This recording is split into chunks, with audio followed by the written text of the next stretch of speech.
When you love someone, seeing them struggle with their mental health can be one of the hardest things in the world, especially when you know they need help, but don't know where to turn. That's why 988 Lifeline is here. 988's trained crisis counselors are available 24/7 by phone or text to provide you with the resources and support you need to help the people you love. No one should have to struggle alone. Call or text 988 Suicide and Crisis Lifeline, day or night. 988.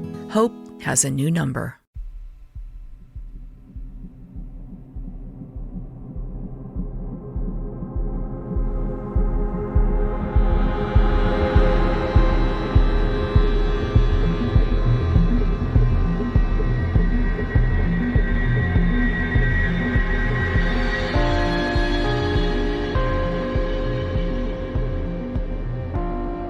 Hello and welcome to this very special bonus episode of Real Life Ghost Stories, where I am joined by the wonderful Vince and Alice from the podcast The Ghost Gig. The Ghost Gig is a paramusical podcast that brings you unique tunes and some scary stories to boot.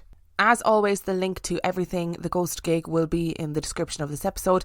Do please go give them a listen and give them a follow on their social medias. They are absolutely wonderful and I hope you enjoy our little chat.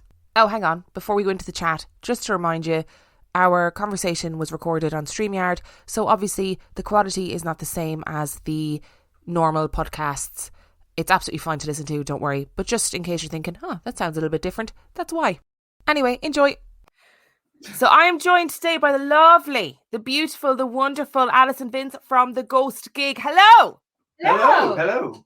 So first question, who are you? Why are you here?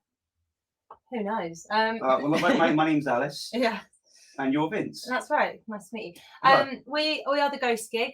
We are the Ghost Gig. We are a, what did we say? Paramusical. Paramusical, which I think we've now found out means something slightly different, but we didn't know that. No, okay. But paranormal and musical podcasts. So Yes. we watch horror films and then sing about them. We do, and tell stories too. Yeah, So so it'd be a very short podcast. Yeah, it would. Yeah. It would. I'm going to get into like the mechanics of your podcast in a minute, but how did you decide to start a paramusical podcast? Well, it was kind of me, wasn't it? Yeah, it was you. Yeah. I was listening to I only discovered podcasts in 2021. So it's awful. And I was listening to loads of podcasts, obviously yours included. And I was like, I want to do that.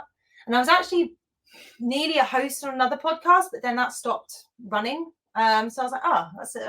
Unrelated to you being involved with it, I'm sure. Yeah, no, I didn't stop it running. They just stopped running. She killed it in the water. So I started listening to like real life ghost stories and dark paranormal and all that sort of stuff. And I was like, yeah, I'd quite like to have a go at this. But I didn't want to do it on my own. So I was like, do you want to? And I was in the room. Yeah. And I knew how to do Found a random sound man recording and stuff. Found a random man on the street. Exactly. Like, I was do you rummaging wanna- through the bins.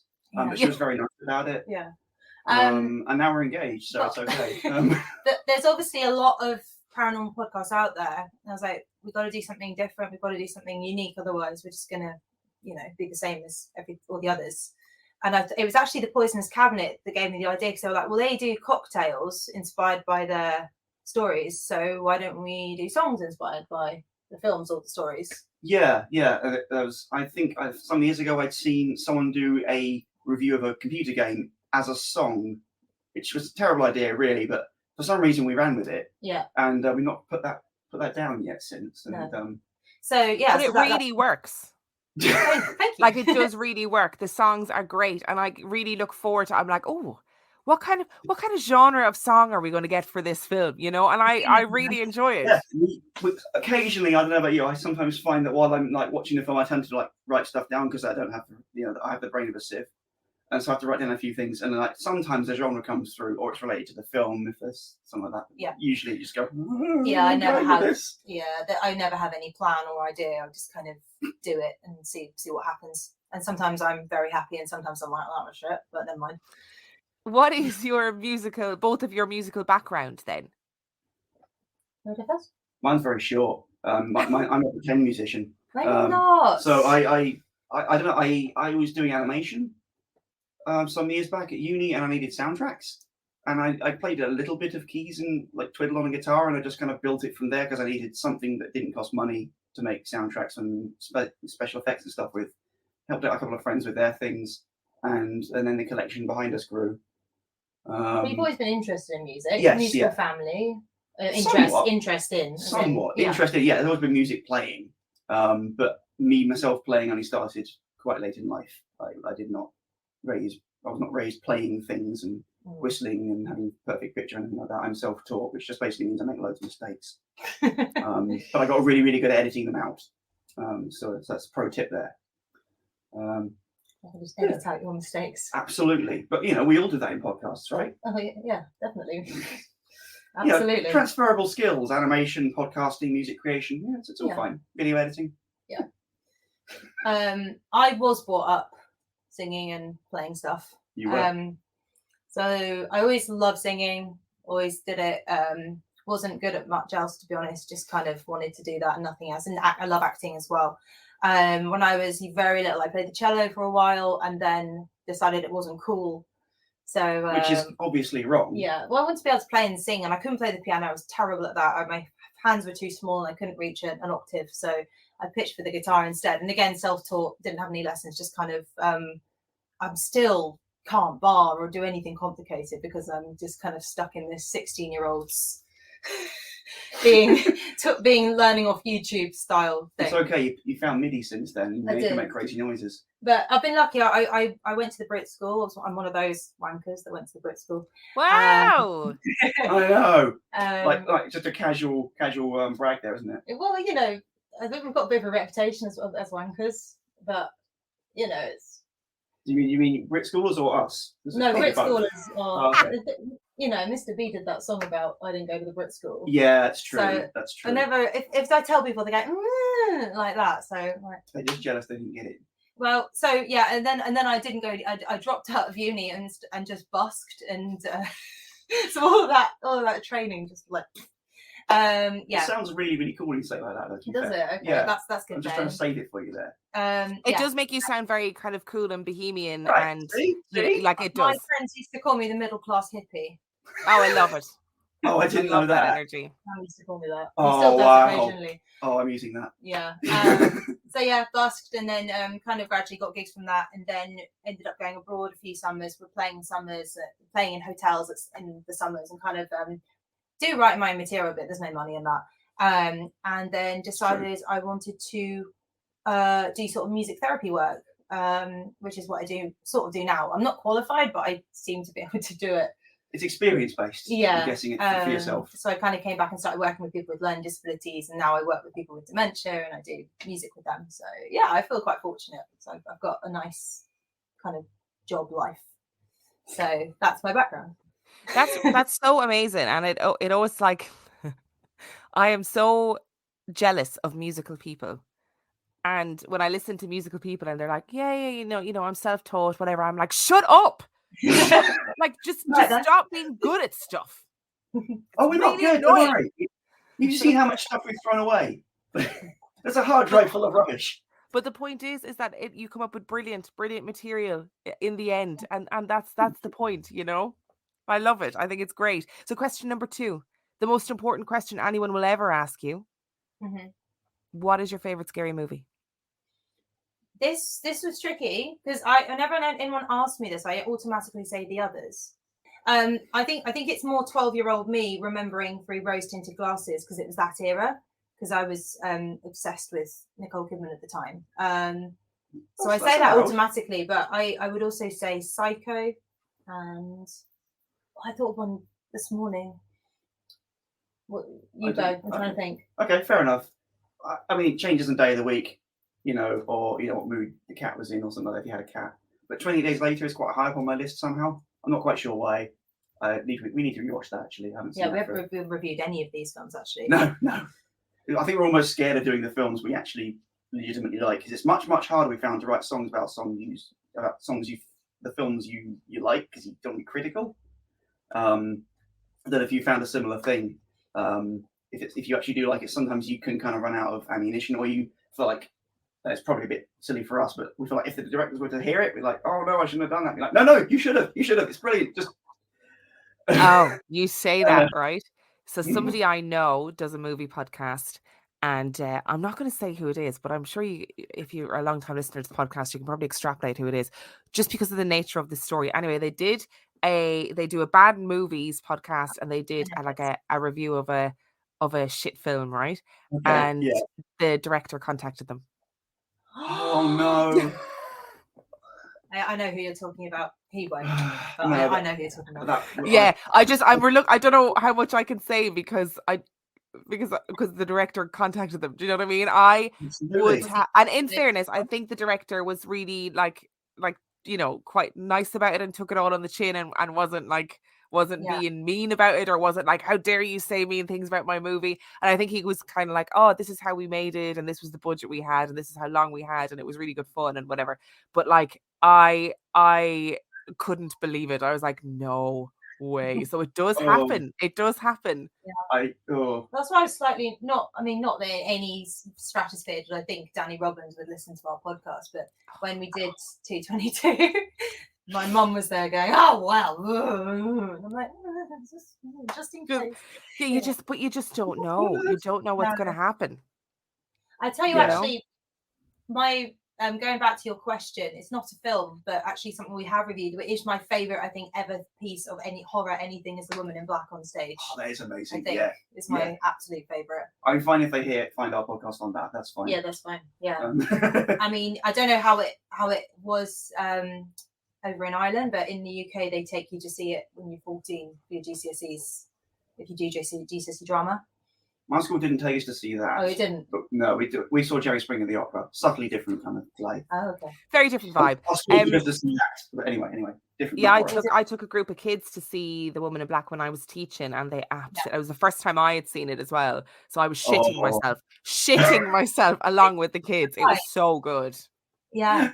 And I actually, saying that, I actually first saw it about age 11 or 12. My mum took me. She said I was getting too big for my boots with horror, and so she wanted to really show me what horror was. So she took me to see that, and I wanted to leave. I was crying and wanting to leave in the interval.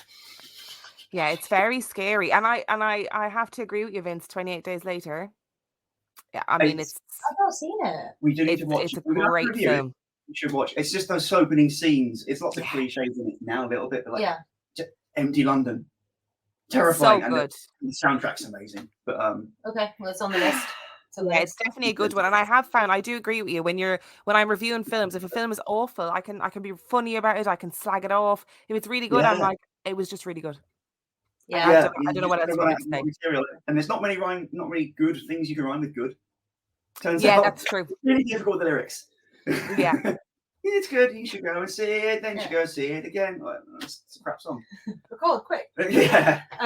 It's more fun if it's shit sometimes, actually. Sometimes. Oh, but definitely. So much more. It's actually easier for us to talk about things which are good. I think. Listening to it can be balanced. Listening to your reviews are just hysterical when you. If you haven't enjoyed, so it's just some of the comments are just so funny. So there's some times where I absolutely wish that I record my brother when he's watching them with me. So when I'm in Ireland, I generally watch films with my older brother, and he is absolutely hilarious, and I keep meaning to just record him, not because he wouldn't be, I don't think he'd be as good like if he knew he was being recorded, because I think he'd be like trying to censor himself and stuff. But no, it's fine. When he's ad-libbing, oh, he is so funny. He is hilarious. Question number 3 for you guys. What is the best thing about being a podcaster? The best thing, in my case, I get to sit next to her quite a lot, and she has to talk to me. Which doesn't happen normally. No. No, it's working, creating something together, I suppose, isn't it? It's nice to put something out into the world, I reckon. And being creative, because you'll know as a creative that if you don't put stuff out, you get frustrated and wound up, and you start getting, it's difficult as a creative to not put creative stuff out. So even if we're not doing anything else creative at all in our lives, we've got this to put out every 2 weeks. Although we're both lucky we get to do other stuff as well. Yeah, we do. It's been a really engaging outlet. And watching it grow has been quite fun. Yeah, I mean, we don't have a huge audience, but getting messages from people who are the other side of the world, that's amazing. Yeah, that's absolutely amazing.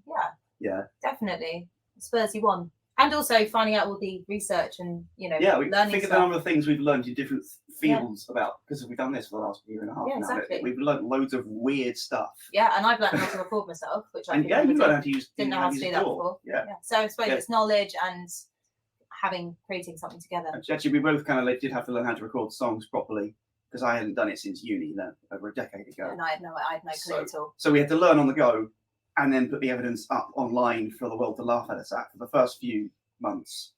So it's ropey. We're going to leave it up. I'm going to listen to those first episodes now. I can't quite brave it yet. No. I honestly can't. Because I remember how ropey some of it is then.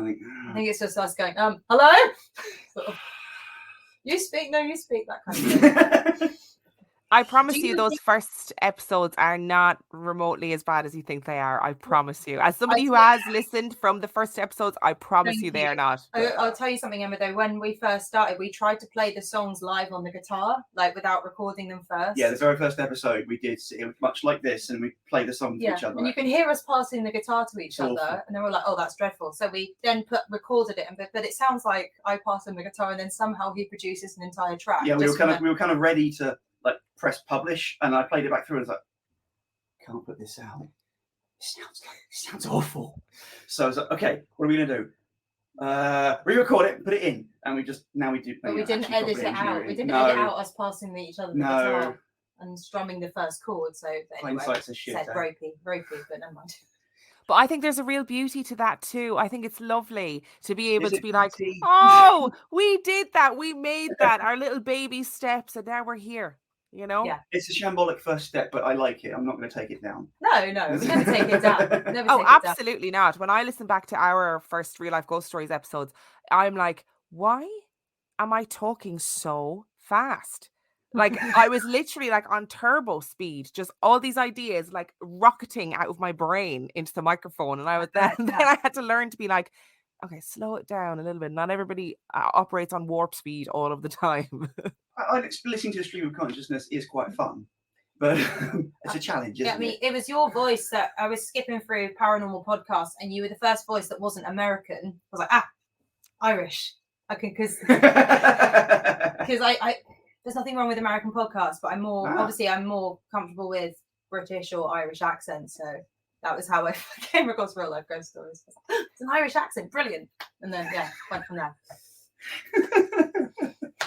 So speaking, very importantly, of Real Life Ghost Stories, what is actually arguably the most important question, but I like to put weight on the movie question, you know. Of course. Have you guys ever had a paranormal encounter? Yeah, we both have, haven't we? We have. Listen to our first few episodes for us to discuss them at length. Plug. It's not plugging if it's your own. It's not selling out if it's your own thing. Right? No, it's fine. Just checking. Do you remember yours? I mean, yours. You had a few. We'll do all of them. I've realised when I listen back to our episodes, mine basically fall into like humdrum haunting kind of circumstances. They just occurred, and I didn't really respond at the time. I just thought, no, you didn't, did you? You just kind of went, oh, okay. That's vaguely annoying. And it was kind of the overarching response I tended to have because I was usually busy doing something. Usually, then it had to happen at previous jobs, like horrible jobs. Oh yeah, tell the one at Maplin's. That was weird. That one was weird. That was someone spotting, one of my colleagues in the back office spotting something on the CCTV cameras, and like, can you go around and serve the old guy at the counter? All right, go out to the shop floor. There's no one here. There's no one here. No, he's out there. He's walked behind the counter. You need to get him out behind the counter. I'm walking, and I can see the whole store. It's a graveyard shift, but you know, there's no one there. There's nobody here. I'm walking behind the counter. He's definitely not hiding here. He's standing next to you. He's not standing next to me. There's no one here. There's no one here. I'm gonna wave my arms. It wasn't really much of an event at the time, and you just kind of go, ugh, someone's mucking around, or the cameras are malfunctioning. Really creepy. Well, I mean, he was just an old man, so he wasn't doing anything. He probably was just confused. Yeah, I imagine most ghosts, most of the time, most a bit bored. Probably. I still think that's really creepy. Fiddling around. An actual sighting of an actual physical person. Well, it wasn't a sighting for me. No, not for you. It's creepy. I think that's a good one, personally. I mean, I think it's really good too because it's like you said, it's in the realm of work. can you go sort this man out? And you're like, oh, for fuck's sake, yeah, fine, I'll go and do it. It's not like you're sitting watching a horror film and you hear a noise behind you where you're already primed. You're just milling about your day, and then it's like, oh, nothing that elaborate. No, that would be a better this weird thing has happened, and then you get on with it because you have to, because you're working, and then it is only afterwards where you go, oh, now that was actually weirder than I thought at the time. That was a weird shift. Yeah. I think it's far more, because mine are mostly sleep paralysis, so yours is far more like unexplained than mine. Well, yeah, as I say, I think humdrum haunting sums it up really, really nicely for me. All the ones I've experienced have been really, really non-events, which is not what people want to hear about, really. People do want to hear about things coming out of the woodwork and grabbing you and all that kind of stuff. And I have none of that. But sleep paralysis is a scientific thing. Like, people know what it is. I mean, I've had little other ones that haven't been sleep paralysis, but I still think yours is more unexplainable and weird. So, I mean, the explanation seems to be there was a ghost or something. Yeah, it was a ghost. It was a ghost or something. It was in Gloucestershire, so actually that makes sense. You are. So with your sleep paralysis, then, because I'm very interested in sleep paralysis, because I recognize that it's a scientific thing, and it is there's a scientific explanation for it, but I still find it very freaky. And I had you explaining it, and I think it's awful. Like, I had a friend who suffered from sleep paralysis when we were younger, and you kind of used to binge drink more regularly. He used to get sleep paralysis if he'd have a heavy couple of nights of drinking, right? So he knew why it was. It's the drink. And one night I was watching a documentary about sleep paralysis, which is a really good documentary. I think it's just called Sleep, actually. And the documentary was about, the scientific nature of sleep paralysis, but also the unexplainability of the fact that people all over the world experience the same or similar events during sleep paralysis, despite the fact that everyone has different fears, different ideas, different brains. Yeah. That's the bit that always makes me go, oh, that's fucking weird. Yeah, that is the weird thing. I mean, we did a whole episode just on it, didn't I? We touched on it a few times now, and there's yet more we can touch on. I did write a song about sleep paralysis. I think it was one of the first times I had it, so I didn't know what it was. So sort of body went into paralysis. That's the one. And I was trying to cry out, but I couldn't. And then my mum came into the room, and then melted into this horrific hag thing. Like, it was all, I can still remember it now. And then climbed on top of me and started throttling me until I woke up, basically. So that was pretty horrific. That was the worst one. And then another time I dreamt I was again in the state of paralysis, and I was strapped to a waltzer and being spun really, really, really fast, really, really fast. I could hear and smell a funfair around me. That was really strange. And the waltzers are the scariest ride at a funfair anyway. Yeah, I don't like them. They make me feel sick. And then there was the one, of course, where I thought we were in bed together. I was asleep and I was trying to wake him up. So I was trying to wake him up so he could kind of wake me up. I was sort of thinking, if I just make a noise or something, I can wake him up. And I could feel him breathing next to me and moving around. And when I eventually managed to break free, he wasn't there. He hadn't been there all night, like he was away. So that made me go, and that was about 2 years ago. That was the last really bad one. And then since then I've kind of learned how to eject myself from it. Yeah, you were saying that when it recently came up, weren't you? You've kind of worked out a system. Yeah, and it doesn't always work, but mostly it works to kind of rid myself, get out. Genuine question: how do you get out? So I personally, I don't know if this would work for everyone. Obviously, I personally focus all my attention on my big toe and try to move it. And if I manage to do that, then I break free. So, or it could be like a finger, just a little part of your body. Don't try and sit up or move your arms or lift your head up, because that's too much. And the more you struggle, the more stuck you'll be. The more panicky you get, the more you can't breathe, the more your heart's banging. So I just focus on a little finger or a toe and try and move it. And then if I manage to do that, So you Kill Bill it, basically. I don't know. I've not seen that. That's exactly how she gets her legs to come back from paralysis. It doesn't matter. Not horror, really, like that. But I was also visited by the ghost of my dead cat when I was a kid. I wanted to say that. So yeah. Okay, we love a pet haunting. No, definitely Feels like there should be more of those. Yeah, I saw a lot of stuff as a kid, which was such a long time ago now that I don't know whether it was real or not. So yeah, I'm pretty convinced I did. Like, I described my great grandmother perfectly after seeing her in the garden, and she'd been dead for several years. That kind of thing. So okay, so basically what you're saying is you were a freaky kid. Yeah, I was. I was. You were one of those. Yeah, I was. You stared at the top corners of rooms and you just giggled, didn't you? A number of times I was almost, I was kidnapped by a horse, nearly threw myself over railings as a child, near-death experiences. Yes, I was a weird kid, definitely. I don't know if I've got any more normal, to be honest. Don't be too normal. No. Okay. Today's episode is sponsored by ZocDoc. So you're trying to find a cause for your symptoms. For me, it was excessive hair loss, and you end up stumbling down a TikTok rabbit hole full of questionable advice from so-called experts. But there are better ways to get the answers that you want and the care you deserve from trusted professionals and not random people on the internet. ZocDoc helps you to find expert doctors and medical professionals that specialise in the care you need and deliver the type of experience you want. ZocDoc is the only free app that lets you find and book doctors who are patient reviewed, take your insurance, are available when you need them, and treat almost every condition under the sun. No more doctor roulette or scouring the internet for questionable reviews. With ZocDoc, you have a trusted guide to connect you to your favourite doctor you haven't met yet. Millions of people use ZocDoc's free app to find and book a doctor in their neighbourhood who is patient reviewed and fits their needs and schedule just right. Go to ZocDoc.com/ghost and download the ZocDoc app for free. Then find and book a top-rated doctor today.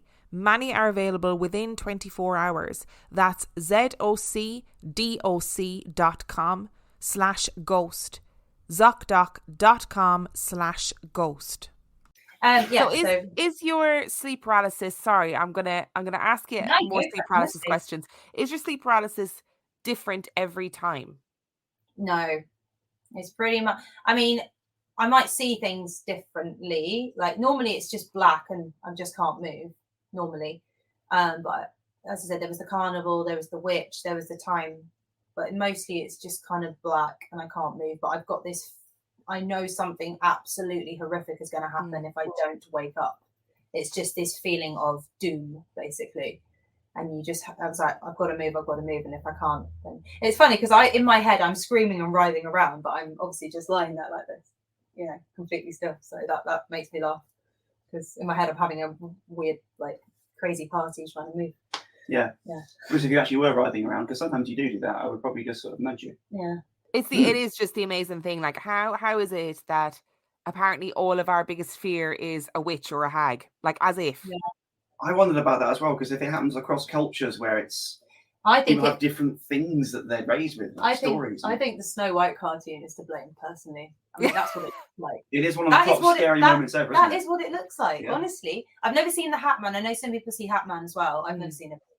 I've seen shadows. I've seen long, thin shadows. That night when I thought you were there and you weren't, there was sort of these long sort of shadows coming past me every now and then. Oh. But yeah, I've never seen a guy in a hat, which is apparently what people see also. Yeah. My sleep paralysis demon, I think, would be Mr. Blobby. That would be absolutely. Voice, isn't it? You wouldn't want that. I am absolutely even now. Even now as an adult, I just cannot. I can't cope with him. When I was a child, I was absolutely terrified of Mr. Blobby, but I didn't really understand why I was so afraid of him. I didn't find him funny. I didn't find him entertaining. When he would come on the screen, I'd be like, "Oh no, I don't know, I can't." Not now. If you're not from the UK or Ireland, I would suggest just Googling Mr. Blobby. And it's not just what he looks like. He used to be really chaotic, and I was terrified, and I still hate him. He was a narc and he was this massive phenomenon, wasn't he? Because actually, I'm going to embarrass myself now. One of the first CDs I ever bought, which was for my sister's birthday, was a Mr. Blobby album. He had an album. Oh my God. it's as horrible as you think it is, because it's so many songs, and there's choirs singing, and he sings so many, and then there's interjections with Noel Edmonds reading him stories. Oh God! And that's at least as scary. I still remember the lengthy story of Goldilocks and the Three Bears from that rendition. I wonder if Emily's still got there. I hope she hasn't. See, but it's a thing. There are strange things from the 90s that should just stay there.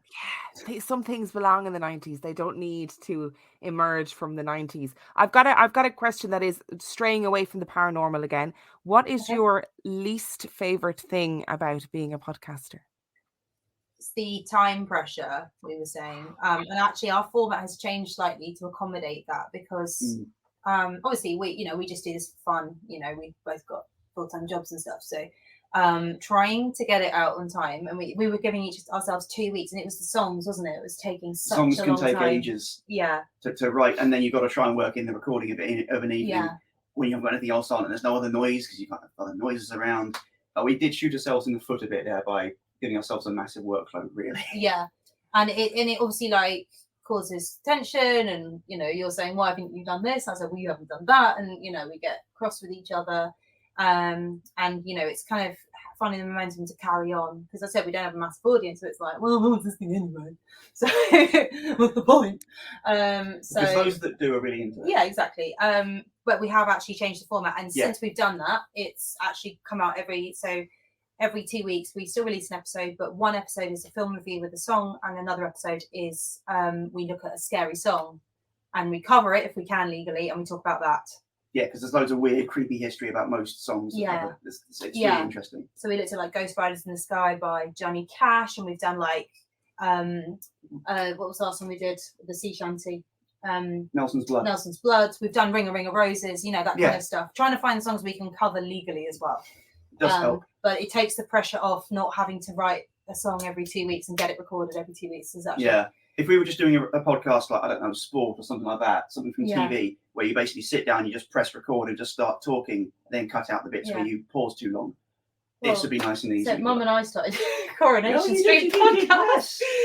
We sort of just ran out of steam with it, but we literally just sat down and chatted for 20 minutes, and then I put it up, and it was really easy. But trying to do a song and write a song, and then and also I do the stories, and they're that takes a long time. You can easily sink hours and hours into that. So it's the songs take a long time, and we were getting angsty with each other, so we changed. You do as many evenings a week trying to get a song made usually. Yeah. Have you done your song? Not yet. Why not? Yeah. Because it's not right. And I've only got 2 verses. Yeah. It can be a bit of a struggle. But as I say, we sort of backed ourselves into a corner there from the start. In hindsight, maybe we should have been a bit more clever. I think it's fine. It works now. I think it's all right now. I don't think you ever realize how much work it's going to be. No. You think it's going to be, I'll record a song, I'll write a song, I'll record a song, that'll take me a couple of hours, as if it takes a couple of hours, and then you have to do the actual episode around it and edit it, and like all of that stuff takes so much time, and working full time and doing that is, it's so hard. Yeah, it is, and our jobs can sometimes pull us away for random other things. So you sometimes find yourself very busy for. I'm in 2 bands as well, so my evenings can go. And I work for 3 different organizations, so I find myself finding the time. Although I find songwriting quite. I've done it for a long time, so I'm quite quick when I do it. Oh yeah, she's a natural songwriter. I had to work at it. Yeah, but what you produce is she just in 20 minutes just writes something, and it's just amazing. Yeah, but I don't know. I can't put it on the thing like you can. Oh, you can now. I can, but I can't mix it and edit it like you can. He's good at the techie stuff. I'm good at the writing. Okay, I still have to mix your songs right now, but that won't be the case forever. You write great stuff. It just takes you longer because you're not used to doing it. Mm. Whereas I had years of just having to do it. So one of those other things I had to learn while doing. Yeah, it's a good skill. But we're not. So we're not going to kill each other. With the new format. No, the time pressure is definitely the most. Yeah. Strenuous. Here's the thing: if one of you kills the other, you will end up with a good either true crime story or a good haunting story. Yeah. Look at that. I'm going to haunt every podcast you ever do. So, I'll just be shouting into the microphone once in a while. Let me find out in the edit. You'll be it was EVP. I'll say every time you do that, I'm going to throw one of your guitars out of the window, and then you'll stop. Some of these are yours, so I won't throw mine out the window. Just throw yours out the window. They're all his except like 2, which are mine. Like, yeah. Do you guys have a dream paranormal location that you would love to visit? For me, Island of the Dolls, I think. Yeah. Just because even if, I mean, you know, it's very likely just a story, a very, very sad story of a guy who was, you know, not very well, and, you know, had a very sad life. But even if there's no paranormal element there at all, there's still all these creepy dolls there. You know, it's going to be so atmospheric and just so bizarre. Plus, we get to go to Mexico. That would be amazing. Yeah.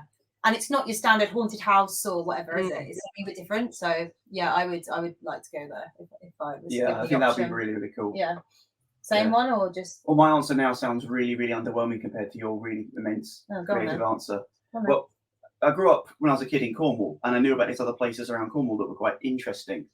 So there's the Jamaica Inn on Bodmin Moor. Aside from Bodmin Moor itself has the beast living on it and things like that. I'm told Bodmin Jail is also quite haunted and has a hotel where you can go and do haunted stays and stuff like that. And the Jamaica Inn also does these things, and that always sounded so amazing. But we've never done it.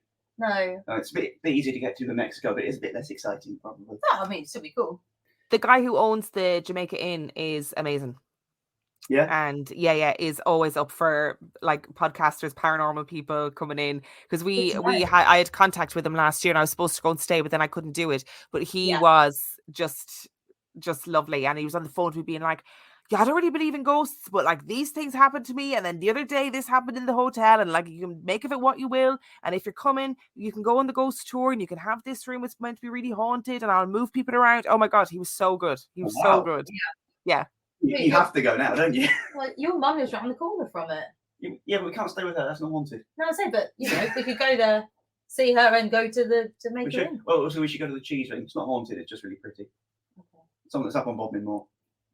The Village of Minions does the best cream teas. He talks Cornish sometimes. I don't know what I'm about. I'm not from Cornwall. I just grew up there. It's nice. But no, that does sound good. A haunted jail does sound quite appealing. Bodmin Jail is supposed to be haunted. It's built by prisoners and there's nasty stuff apparently. Yeah. Cool. Yeah. I think that sounds interesting. So if there was one cryptid that was proven to be real, scientifically, without doubt, it's real, what cryptid would you want it to be and why? Mermaid. Yeah, that's fair. You can elaborate? Like, is it like the lore? Is it mermaids in the lore, or like Little Mermaid style mermaids? I don't know. I mean, or is it just not in the lore. A manatee version? Not in the lore. No. I don't want murderous. I don't know if you heard that episode. I remember we did the lore. Have you seen the lore? No, I don't think I have. Polish. Oh my god, you need to watch. So, a Polish horror film about mermaids, and it's a musical. Yeah. Yeah. Wow. It's I think with Mike saying it's really entertaining, really enjoyable, and it's 80s. Lots of 80s songs. It's really cool. So if they kind of looked like that, but without the murderous aspect to them, because they're a bit more sort of sharp and cutthroat than the Little Mermaid mermaids. Yeah. So I'd want them to look more ethereal like that, but I wouldn't have them murdering everybody, then drinking their blood. I wouldn't have that. Yeah, they kind of get a bit vampiric. Yeah, but I'd like to, go and have a tour with a mermaid under the water and go to the kingdom. And I am going to Disney territory now, but. Yeah, with being able to breathe underwater, and we haven't explored the oceans, have we? We don't know what's down there. So the thought of going into space is too scary. Okay. But with the water, you just need to go up, and you'll be home again. But they can get into space easier in some ways, and they've done more in space than they have on the water. Yeah, no, but it's easier to get out of the water. Do you know what I mean? Not if you're at the bottom. Yeah, I know, but okay, all right, fair enough. Yeah. So mermaids for me. What would you be? I mean. Well, the Tooth Fairy still owes me money, so it's not really going to be her or her cohort. Bigfoot never really interested me particularly. I thought he was just a sort of a giant hairy man. I still don't get why that's a much of a thing, but I don't know. I think he's not into Bigfoot erotica, unfortunately. No, that fan fiction was very disappointing. It's spoken about a lot on Real Life Ghost Stories and the kind of community around. Okay. I'm really sorry. Sorry for letting everyone down. I don't know. I think I think actually piskies would be quite fun if they were real, just because I don't know what that is. pixies. Sorry, Oh, pixies. piskies is how you say it elsewhere. Right. So if piskies are real, there'd be some really funny CCTV footage of them because they just lark about and muck about and dance. That's basically what they do. That's what you do. It is. So they'd be just like small me. But they, I don't know, give them a little camera. Like, think of the weird selfies you'd get. It'd be great. It would be lovely if you just had like a trail cam on the moors just for piskies. That's it. That's all it's for. And you get those little still images of like these tiny, tiny little dancing people. It'd be great. Yeah. It would just like a little miniature festival. I like what we found. It'd be great. I just think it'd be funny. Yeah, I'm sure it would be. It wouldn't be anywhere near as sinister as the mermaids, I think you're imagining. But I just see that a picture of these tiny little things with your face just. No, they have a variety of faces. We don't make it weird. No, they don't have your face. I mean, you're in the background with them. Oh, okay. No. Okay, that's better. Yeah, you're just kind of photobombing. Okay, yeah, I photobomb. As you do a fair amount. I do. There you go. So is there a famous paranormal case that has intrigued you over the years more than others? Yeah, this is quite boring, and I'm choosing it because it's local. The Bluebell Hill in Maidstone. It intrigues me because I have to be driven over it a lot. And the first time I was driven over it, I didn't know what it was. And I had this intense feeling of horror and fear. And I was told afterwards the history of the road and stuff. So I was kind of traveling over it, feeling bad, not knowing what the history was. And the fact that so many people have witnessed stuff there. So many people over the years from, I think it was the 1970s. Yeah, I think so. Up till like present day. And it's one of those ones of like, how has so many people seen this? For people who haven't heard the story, it's your typical kind of, you're driving along, you see a woman in distress. She gets in your car and then she's not there. Or you run her over. It's one of those, isn't it? But there was a film made about it, and then after the film fell apart, and then the people's houses were set on fire who were involved. I'm trying to remember now because we did cover it. But it's just a nasty feeling along that road. Every time I go down it, I'm just like, don't like it. And I've got this fear of just looking into the darkness and seeing this woman's face, which a bit like Dead Ends. It's yes, like Dead Ends, isn't it? Another film we reviewed. Great film. I think because it's so local and it's so close to home. We should go and investigate it. I want to. I don't like it. It's all right, because knowing my luck, it'll be another humble haunting. Yeah. And like, we'll see her, but she'll be eating McDonald's or something. Oh, okay. She'll just be okay. And then she'll just disappear. Yeah. I think sometimes like some people see her in a wedding dress because it's a bride away from her. But actually, I think the actual story is it was two women driving home from somewhere and they basically got in a car crash. I think that's the thing it is. But yeah, it's close to home and it's been seen by lots and lots of people for a long, like 50, 60 year period. So it's difficult to explain away, really, I think. That's fair. Yeah. I think I would choose to learn a bit more about when we reviewed Veronica. Yeah. The one in Madrid in the council estate, yeah. Estefania. Yeah. The real one. I'd be curious to know a bit more about that. Yeah. That would be quite. Yeah, that's been quite interesting because it's relatively recent and there's evidence about it and it was only in the 90s, wasn't it? Yeah, I know that's like almost contemporary haunting. Yeah, with a lot to it. It seems. I think there might be a bit more there, so I'm quite interested in that. Yeah, those are two really good ones. I wouldn't have thought of Bluebell Hill, but now that you say it, I'm like, yeah, actually, because so many people have experienced it. I think we did.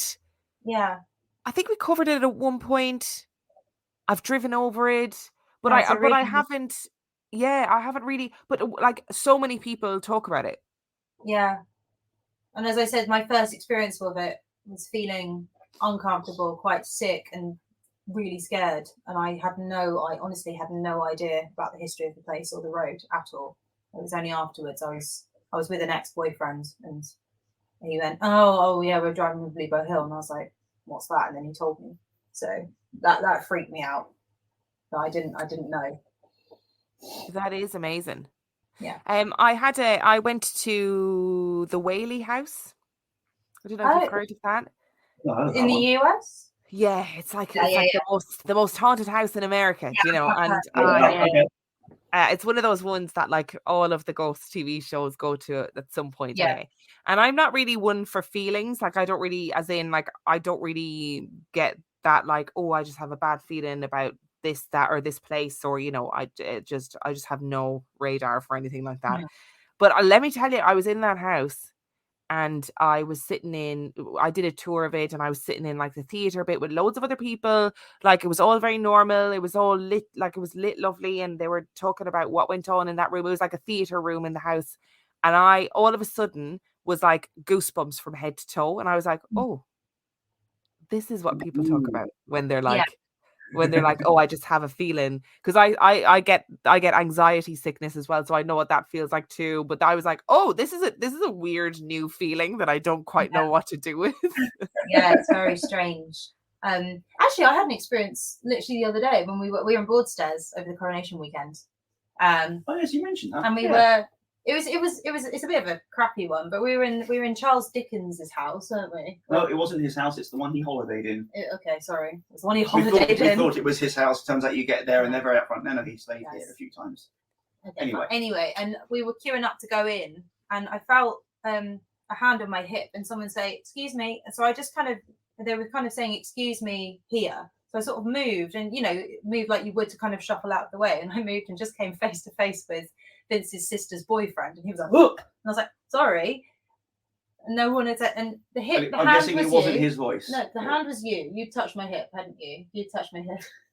Okay. But there was no voice. No one had said "excuse me," but I heard it in my ear and had actually reacted and moved as you would if someone went "excuse me." So that was weird. It's not a very exciting one, but it was a strange. And yeah, your brother-in-law just kind of went like that. And I was like, "Sorry." See, I love those kinds of stories because like that, it's just enmeshed in normality. Of course you moved. If somebody says "excuse me," you're going to move. You're going to be like, "Oh yeah, sorry," and then of course there's nobody there. I love things like that because they're so seemingly insignificant. I don't know this guy very well, and I suddenly was in his face like that. So it was a bit uncomfortable. So that just reminded me. So I didn't feel anything. It was just that. How bizarre! I love it. So to finish up today, where can people find you? What is your general plug to finish? Shill. We've already shilled. Go on. I mean, as in like listen. I mean, we're on all of the platforms. I don't know. I think we're on all platforms. We're on all yours platforms. is your area. Unless they've done something silly with Apple again, which they seem to like doing. But I think as far as I know, we're on Apple again, and therefore everything that follows through with. I mean, I've got us all on Spotify. That's where I listen to most stuff. So we're on we're on most of the we're on Amazon. Oh yes, definitely Amazon. We're on Google. We're on Apple, and everything that they filter through towards, which is basically all of them, I think. Yeah. I think we're up to about 40 odd episodes now, which is 42. 42. Yes. So yeah, we've sorted on. Generally, you can find us on Instagram. That is the easiest way to get hold of us. Yeah. Or the email address, ghostgeekuk@gmail.com. That is ghostgeekuk@gmail.com. Professional. That was very professional. I thoroughly enjoyed it. Thank you. But yeah, Instagram's generally the way. We are on Twitter and Facebook and that, but TikTok. There's not much activity on there. But you got to have a focus, haven't you? Otherwise, you just spread too thin. And yeah, Instagram, definitely Instagram. We've even got a TikTok, but I am scared of TikTok. I don't know how it works. TikTok is scary. So basically, we should do an episode reviewing TikTok. Yeah, because it's I terrifying. write a song about it being terrifying. Okay. But yeah, all the general places, and we always say we're very friendly. Come and say hi. Yeah, we're mostly friendly, aren't we? Yeah, generally. Yeah, friendly. Yeah. Thank you so much for coming on. I appreciate it so much. It's been so lovely. We've been meaning to do this for a bazillion years, and thank you so much. I'll leave the links to everything in the description, obviously, of this episode. Thank you so much. Like Alice and Vince said, you can find the Ghost Gig everywhere that you get your podcasts. Do give it a listen. I cannot express enough how much thought goes into the songs that they produce for the episodes, and you guys are generally genuinely very talented. So thank you. It's very entertaining to listen to. So do go and listen to it. And thank you so much for coming on and joining me. Thank you for having us. Having us. It's been brilliant. Thank you.